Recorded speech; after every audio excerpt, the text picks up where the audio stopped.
வெற்றி தமிழகம் என்ற பெயரில் முதலமைச்சர் விஜய் தலைமையிலான தமிழ்நாடு அரசின் நிதிநிலை அறிக்கையை தாக்கல் செய்தார் அமைச்சர் மரிய வில்சன். வறுமையில்லாத தமிழ்நாட்டை உருவாக்க 2036ஆம் ஆண்டுக்குள் பொருளாதாரத்தை 1.5 டிரில்லியன் அமெரிக்க டாலராக உயர்த்த இலக்கு. 1.5 டிரில்லியன் டாலர் பொருளாதாரம் கொண்ட மாநிலமாகவும் உயர்த்த தேவையான சமூக பொருளாதாரம் மற்றும் மனிதவள முதலீடுகளை மேற்கொள்வதற்கு நமது அரசு உறுதி பூண்டுள்ளது.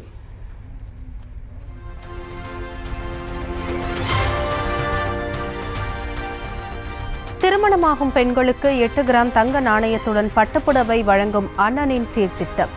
812 கோடி நிதி ஒதுக்கி நிதிநிலை அறிக்கையில் அறிவிப்பு. பெண்களின் திருமணம் நாளில் நமது அரசின் சார்பாக 8 கிராம் தங்க நாணயமும் ஒரு பட்டு புடவையும் அண்ணனின் சீராக வழங்க இருக்கிறார். இத்திட்டத்தினை செயல்படுத்த திருத்த வரவு செல்ல திட்ட மதிப்பீடுகளில் 812 கோடி ரூபாய் நிதி ஒதுக்கீடு செய்யப்படுகிறது.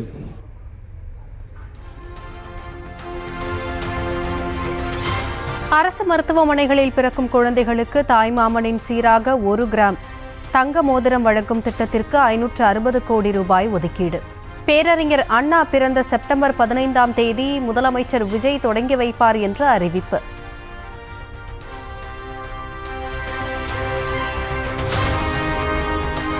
தாய் கேர் என்ற பெயரில் கருவுற்ற பெண்களுக்கான சேவை மற்றும் உதவி மையங்கள் மாநிலம் முழுவதும் ஏற்படுத்தப்படும் என அறிவிப்பு. கட்டணமின்றி உணவு, மருத்துவ உதவிகள் உள்ளிட்ட சேவைகளை பெற 23 கோடி ரூபாய் ஒதுக்கீடு.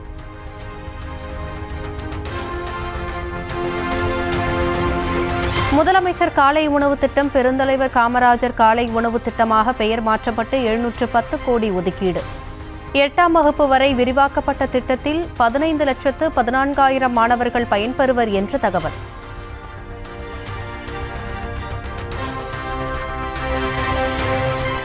$139 கோடியில் 10,000 அரசு பள்ளிகளில் சூப்பர் கிளீன் சூப்பர் கேம்பஸ் திட்டம். பள்ளி பாடத்திட்ட மறுசீரமைப்புக்கு 25 கோடி ரூபாய் ஒதுக்கீடு.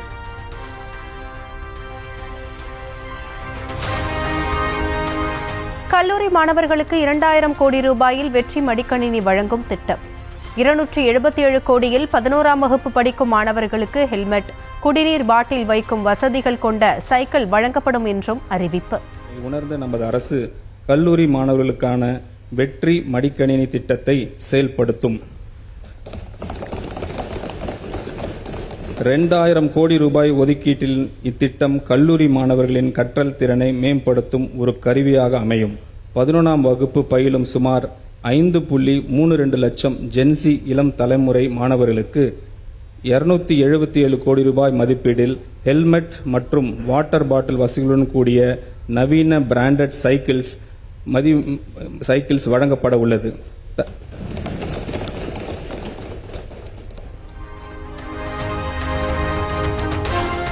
2031ஆம் ஆண்டுக்குள் பொறியியல், பாலிடெக்னிக் கல்லூரிகள் மற்றும் தொழிற்பயிற்சி நிலையங்களில் பயிலும் 5 லட்சம் இளைஞர்களுக்கு செயற்கை நுண்ணறிவு திறன் பயிற்சி. 90 கோடி ரூபாய் மதிப்பீட்டில் 5 புதிய தொழிற்பயிற்சி நிறுவனங்கள் அமைக்கப்படும் என்றும் அறிவிப்பு.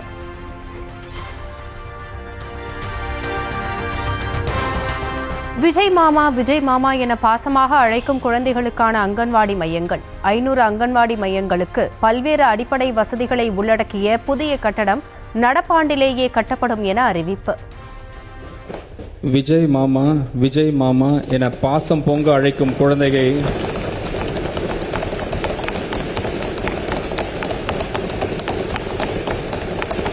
செல்வங்களை பற்றி நாள்தோறும் சிந்திப்பவர் நமது மாண்புமிகு முதலமைச்சர் அவர்கள்.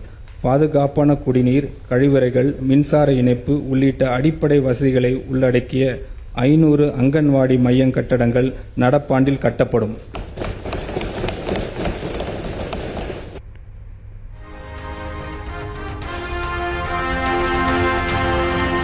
ஒவ்வொரு ஆண்டும் 10,000 தகுதி வாய்ந்த பெண்களுக்கு விலையில்லா கறவை மாடுகள் வழங்கும் திட்டம். பால் உற்பத்தி அதிகரிப்பு, ஊரக பெண்களின் வாழ்வாதார உறுதிக்காக 57 கோடி ரூபாய் நிதி.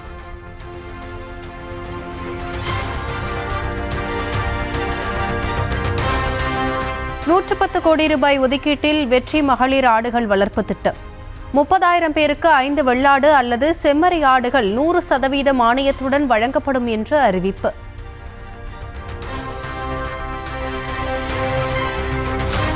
மகளிர் சுய உதவி குழுக்களை குறுந்தொழில் நிறுவனங்களாக மேம்படுத்தும் சிங்கப்பெண்கள் வலிமைப்படுத்தும் திட்டம். நடப்பாண்டில் 38,000 கோடி கடன் வழங்க இலக்கு நிர்ணயம்.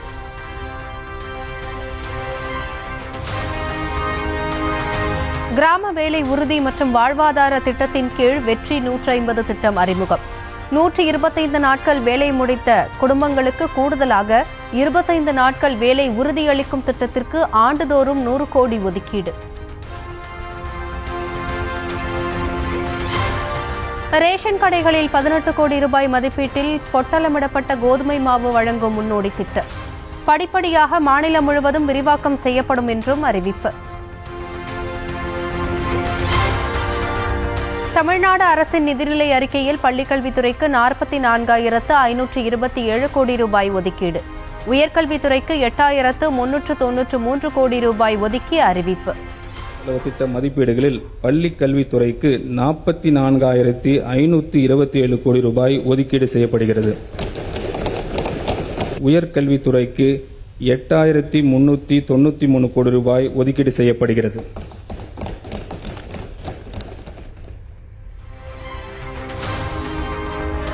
ஐந்து லட்சமாக உயர்த்தப்பட்ட புதிய அலகில் புதிய மாநில வீட்டு வசதி திட்டமான வெற்றி வீடு திட்டம் அறிமுகம். 3,500 கோடி ரூபாயில் செயல்படுத்தப்படும் திட்டத்திற்கு முதலாண்டிலேயே 70,000 வீடுகளுக்கு ஒப்புதல்.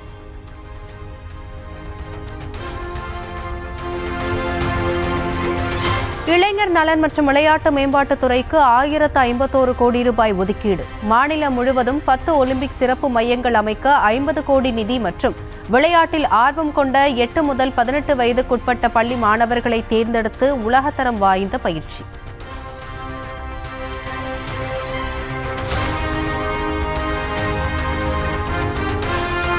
தமிழ்நாடு அரசு போக்குவரத்து துறைக்கு 13,561 கோடி ரூபாய் நிதி ஒதுக்கீடு. போக்குவரத்து கழகங்களுக்கு 7,675 கோடி ரூபாய் மானியம் வழங்கப்படும் என்றும் அறிவிப்பு.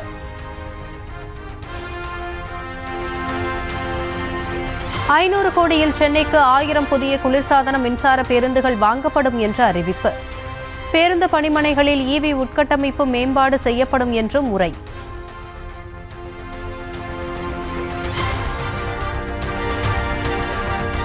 விமான நிலையம் கிளாம்பாக்கம், கோயம்பேடு, பட்டாபிராம், பூந்தமல்லி, சுங்குவார் சத்திரம் என்று 3 புதிய மெட்ரோ வழித்தடங்கள்.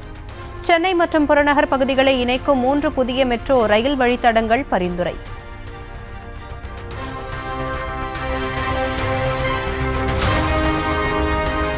சென்னையின் புதிய அடையாளமாக கூவம் மற்றும் அடையாறு மறுசீரமைக்கப்படும் என்று நிதிநிலை அறிக்கையில் அறிவிப்பு. 29,000 கோடியில் படகு சவாரி, நதிக்கரை நடைபாதை, பொழுதுபோக்கு வசதிகள் ஏற்படுத்த திட்டம் வகுப்பு. தயார் செய்யப்படும் கூவம் மற்றும் அடையார் ஆறுகளில் பொதுமக்கள் படகு சவாரி செய்வதும் குழந்தைகள் ஆனந்த குழியில் ஈடுபடுவதையும் அனைத்து வயதினரும் நதிக்கரையில் உடற்பயிற்சி செய்து தூய்மையான காற்றை சுவாசிப்பதும் நமது அரசு உறுதி செய்யும்.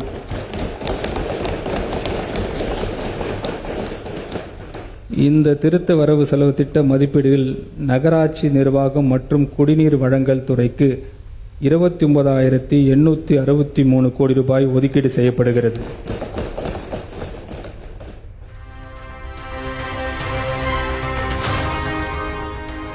காவிரி, வைகை, தாமிரபரணி ஆறுகளில் 53 கோடி ரூபாயில் நதி சுற்றுலா திட்டம். ஒகேனக்கல், திருவரங்கம், மதுரை, பாபநாசம், திருநெல்வேலி வழித்தடங்களில் அமைக்க முடிவு.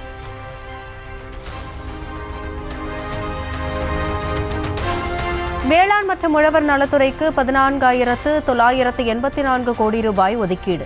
காவிரி படுகை மற்றும் காவிரி படுகை அல்லாத மாவட்டங்களில் நெல் சாகுபடியை ஊக்குவிக்க குறுவை தொகுப்பு திட்டத்திற்கு 134 கோடி ரூபாய்.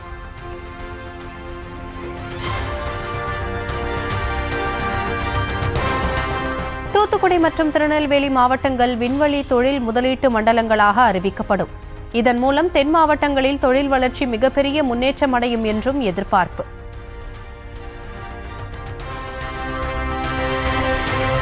மருத்துவம் மற்றும் மக்கள் நல்வாழ்வுத்துறைக்கு 23,357 கோடி ரூபாய் ஒதுக்கீடு.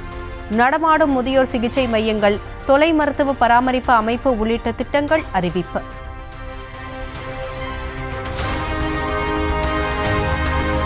₹10 கோடி நிதியில் 5 மண்டல புற்றுநோய் பராமரிப்பு மருத்துவமனைகள் அமைக்கப்படும். புற்றுநோய் பராமரிப்பு தொடர்பான ஆராய்ச்சி மற்றும் மேம்பாட்டு பணிகள் மேற்கொள்ளப்படும் என்றும் அறிவிப்பு.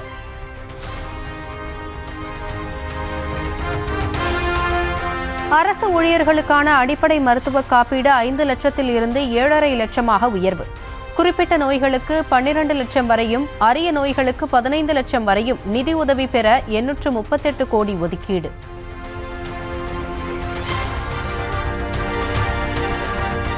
₹1253 கோடி நிதி ஒதுக்கீட்டில் 14,194 தரமான அடுக்குமாடி குடியிருப்புகள் கட்டப்படும்.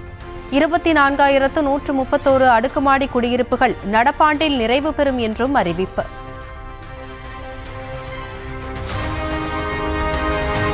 நவீன மின்சார சேவையை உறுதி செய்யும் விதமாக சென்னை மாநகரத்தில் அனைத்து நுகர்வோருக்கும் ஸ்மார்ட் மீட்டர்கள் பொருத்தப்படும். மாநிலத்தின் பிற பகுதிகளில் 50 லட்சம் தொழில் வணிக நுகர்வோருக்கு விரிவாக்கப்படும் என்று அறிவிப்பு.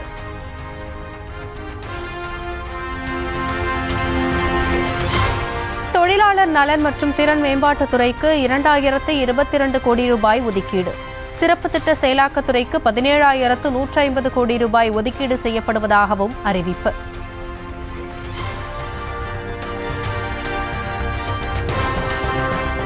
ஆதி திராவிடர் மற்றும் பழங்குடியின மக்களின் வாழ்வாதாரத்தை மேம்படுத்தும் நோக்கில் வெற்றி தொழில் முனைவோர் திட்டம்.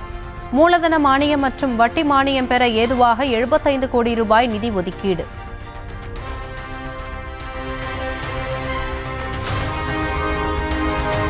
பின்தங்கிய மாவட்டங்களில் அடுத்த 5 ஆண்டுகளில் 3,200 கோடியில் தொழில் பூங்காக்கள். உலகத்தர உட்கட்டமைப்புடன் முதலீட்டாளர்களுக்கு ஏற்ற வசதிகளுடன் ஏற்படுத்தப்படும் என்று அறிவிப்பு.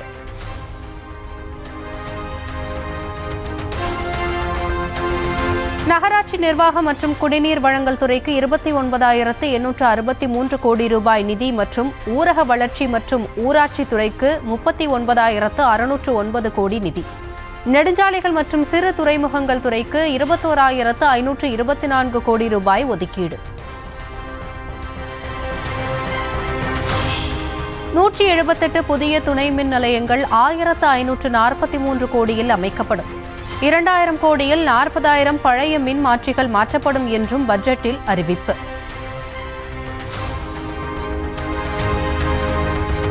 மீனவர்களுக்கான பணியில்லா கால உதவித்தொகை 6,000 7,000 அதிகரிப்பு. எம்ஜிஆருக்கு பிறகு உண்மையான மீனவ நண்பன் முதலமைச்சர் விஜய்தான் என்றும் அமைச்சர் மரிய வில்சன் புகழார். பாசம் காட்டுவதிலும் புரட்சி தலைவருக்கு பிறகு உண்மையான மீனவ நண்பனாக இருக்கும் ஒரே தலைவர் நமது மாண்புமிகு முதலமைச்சர் அவர்கள். இந்த அரசு தற்போது பணியில்லாத கால மீன்பிடி உதவித்தொகையை 6,000 ரூபாயிலிருந்து 7,000 ரூபாயை உயர்த்தி வழங்க முடிவு செய்துள்ளது.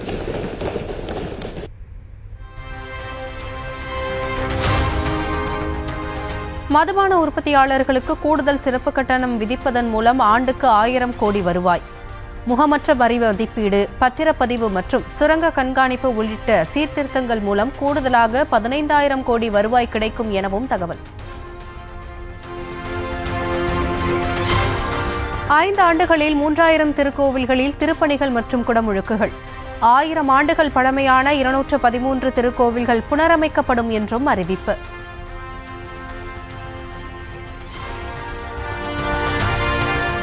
ஹஜ் பயணம் மேற்கொள்வோருக்கான நிதி உதவி 25,000 ரூபாயிலிருந்து 35,000 ரூபாயாக உயர்வு. கிறிஸ்தவ மற்றும் இஸ்லாமிய மகளிர் உதவும் சங்கங்கள், கல்லறை தோட்ட மேம்பாட்டிற்கும் நிதி ஒதுக்கீடு.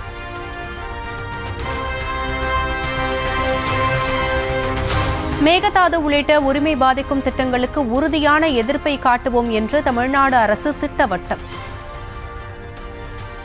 மேகதாது திட்டம் போன்ற மாநிலத்தின் உரிமைகளை பாதிக்கக்கூடிய திட்டங்களை எதிர்ப்பது உட்பட சட்ட ரீதியான, தொழில்நுட்ப மற்றும் நிர்வாக ரீதியான தொடர் முயற்சிகள் மூலம் தமிழ்நாட்டின் நீர் உரிமைகளை அரசு பாதுகாக்கும்.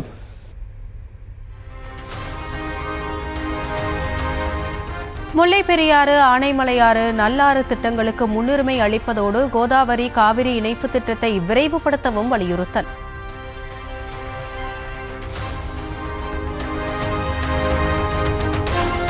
நீட் தேர்வை முழுமையாக ரத்து செய்ய மத்திய அரசுக்கு தமிழ்நாடு அரசு கோரிக்கை. 12ஆம் வகுப்பு மதிப்பெண் அடிப்படையிலேயே மருத்துவ மாணவர் சேர்க்கை இருக்க வேண்டும் என்றும் வலியுறுத்தல். கல்வி வாய்ப்பினை பெரிதும் பாதிக்கின்றன. எனவே நீட் தேர்வு முறையான நடவடிக்கை ரத்து செய்து முந்தைய முறையான 12ஆம் வகுப்பு பொதுத் தேர்வின் அடிப்படையில் மருத்துவ கல்விக்கான சேர்க்கை தொடர்ந்திட ஒன்றிய அரசை தமிழ்நாடு அரசு வலியுறுத்துகிறது.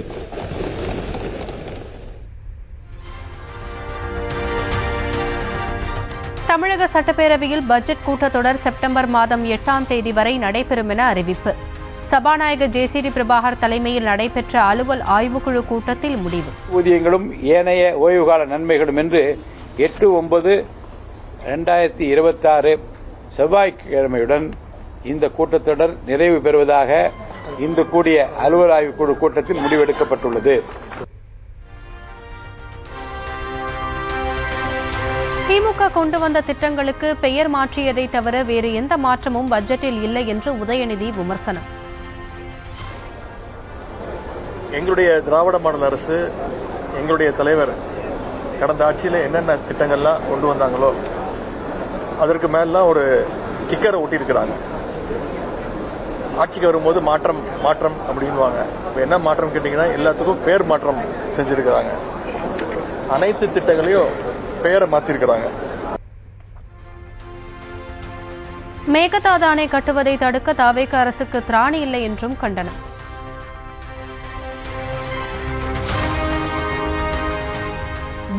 பிளாஸ்டாக இருக்கும் என எதிர்பார்த்த மக்களுக்கு வேஸ்ட் என சொல்லும்படிதான் பட்ஜெட் உள்ளதாக திமுக தலைவர் மு.க.ஸ்டாலின் விமர்சனம்.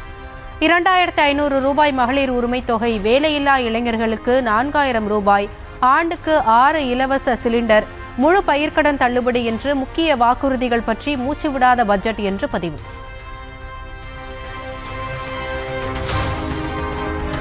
தவேக பட்ஜெட் மக்களின் எதிர்பார்ப்பை பூர்த்தி செய்யும் விதத்தில் இல்லை என்று எடப்பாடி பழனிசாமி கண்டனம்.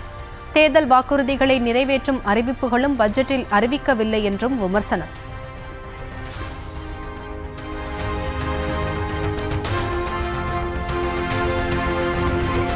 தமிழகத்தில் சேவை உரிமை சட்டம் கொண்டுவரப்படும் என்ற பட்ஜெட் அறிவிப்பிற்கு பாமக தலைவர் அன்புமணி வரவேற்பு. கல்வித்துறைக்கான நிதி குறைக்கப்பட்டுள்ளது ஏமாற்றம் அளிப்பதாகவும் விமர்சனம்.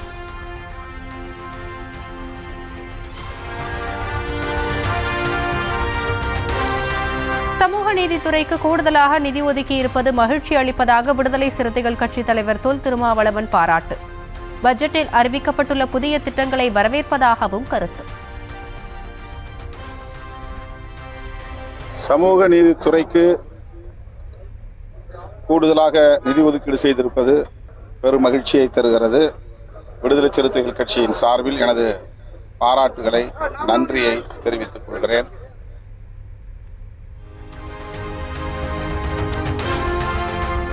விவசாய கடன் முழுமையாக தள்ளுபடி என்ற அறிவிப்பு இல்லாதது ஏமாற்றம் அளிப்பதாக பிரேமலதா விமர்சனம். தமிழகத்தை 10 லட்சம் ரூபாய் கடனில் இருந்து மீட்டெடுக்க வேண்டும் என்றும் கோரிக்கை.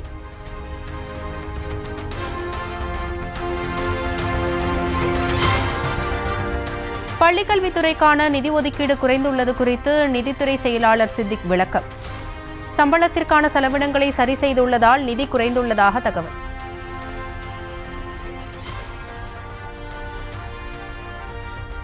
பள்ளிக்கல்வித்துறை பொறுத்தவரை அந்த எஸ்டிமேஷன்ல நாங்கள் அப்புறமா என்ன பார்க்கணும்னு சொன்னால், அங்கே சேலரிஸ் எக்ஸ்பெண்டிச்சர் எஸ்டிமேஷன் கொஞ்சம் அதிகமாக ஆகியிருந்தது இன்டரிம் பட்ஜெட்டில். அதனால அதை நாங்கள் கரெக்ட் பண்ணோம் இல்லையா. அதனால தான் அந்த கொஞ்சம் மைனர் கரெக்ஷன். பட் ஒரு இடத்துல சேலரி எக்ஸ்பெண்டிச்சர் அந்த இடத்துல கொஞ்சம் ஓவர் எஸ்டிமேஷன் ஆயிருந்தது. அது மட்டும் தான் குறைஞ்சிருக்கு. எந்த மேஜர் ஐட்டமும் குறையல. No item has been reduced.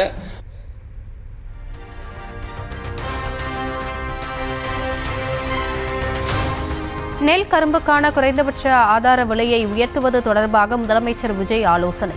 வேளாண் பட்ஜெட் தாக்கல் செய்ய உள்ள நிலையில் சென்னை தலைமைச் செயலகத்தில் ஆலோசனை.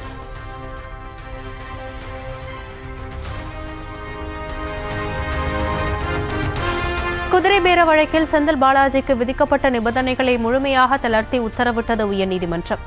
காவல் நிலையத்தில் ஆஜராக வேண்டாம், விசாரணைக்கு தேவை என்றால் காவல்துறை சம்மன் அனுப்பலாம் என்றும் ஆணை.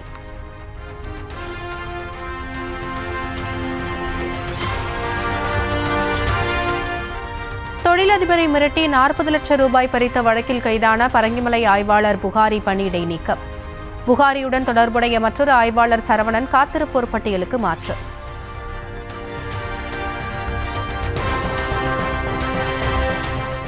ஆம்ஸ்டாங் கொலை வழக்கை விசாரித்த தனிப்படையினரிடம் உயரதிகாரிகள் தீவிர விசாரணை. தொழிலதிபரிடம் மிரட்டி காவல் ஆய்வாளர் பணம் பறித்ததை அடுத்து நடவடிக்கை.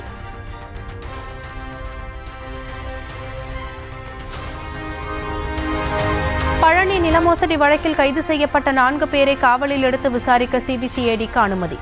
3 நாட்கள் விசாரணை நடத்த அனுமதி அளித்து உத்தரவிட்டது திண்டுக்கல் நீதிமன்றம்.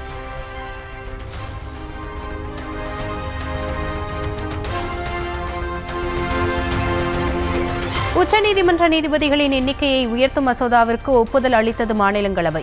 ஏற்கனவே மக்களவை ஒப்புதல் அளித்த நிலையில் குடியரசுத் தலைவரின் ஒப்புதலுக்கு பின் அமலுக்கு வரும்.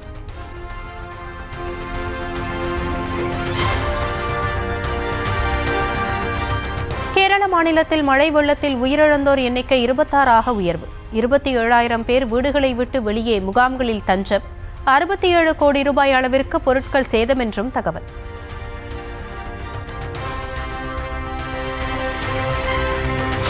கோட்டயத்தில் படகுத்துறையை மூழ்கடித்து பாய்கிறது மீனச்சில் ஆறு.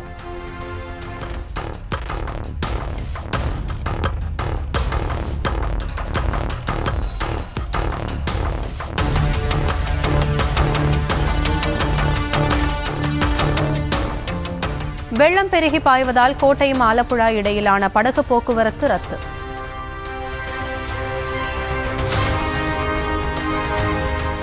தகவல் தொழில்நுட்பத்துறை அமைச்சக அதிகாரிகளை சந்தித்த மெட்டா நிறுவன உயரதிகாரிகள். முகநூல் பக்கத்தில் பிரதமர் மோடி வீடியோ நீக்கப்பட்டது தொடர்பாக சம்மன் அனுப்பியிருந்த நிலையில் நேரில் சந்தித்து விளக்கம்.